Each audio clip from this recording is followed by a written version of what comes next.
L'annonce de la dernière intervention nous a permis de constater que nous n'avions pas vu la demande de prise de parole de Christophe Prémat. Donc, Christophe Prémat, pour le groupe socialiste républicain et citoyen, vous avez la parole. Merci, Monsieur le Président. Madame la Ministre, Monsieur le rapporteur, tout d'abord, je tiens à saluer la volonté de la part de mes collègues de mettre en œuvre les mesures législatives permettant le transfert de la bande 700 MHz exploitée par la télévision numérique terrestre vers les services de très haut débit mobile.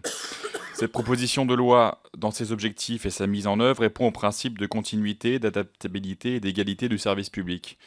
Continuité car dans sa mise en œuvre, le transfert ne portera pas préjudice aux téléspectateurs grâce aux moyens d'accompagnement prévus. On y reviendra dans l'examen des amendements, les aides financières, intervention à domicile pour les personnes fragiles, campagne de communication. Adaptabilité car cette proposition de loi répond aux évolutions technologiques récentes. Plusieurs pays européens, vous l'avez rappelé monsieur le rapporteur, ont déjà annoncé leur intention de réattribuer la bande 700 MHz au service mobile à très haut débit, qui implique que tout le service public évolue afin de satisfaire les besoins collectifs. Égalité, enfin, car cette mesure s'appliquera à l'ensemble du territoire français. Néanmoins, je me dois de vous interroger sur plusieurs points.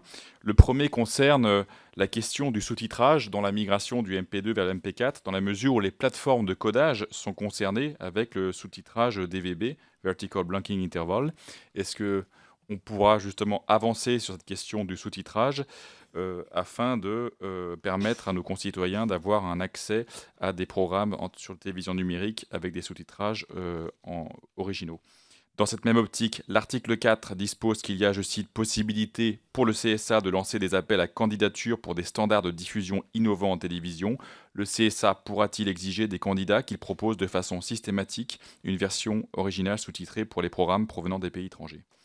Enfin, une question qui est peut-être plus annexe, qui n'a pas été abordée, qui, dans la question du transfert de cette bande, les risques, enfin les précautions quant à l'exposition au champ électromagnétique. Je rappelle qu'il y a une directive européenne de 2013 qui devra être transposée aussi au plus tard le 1er juillet 2016.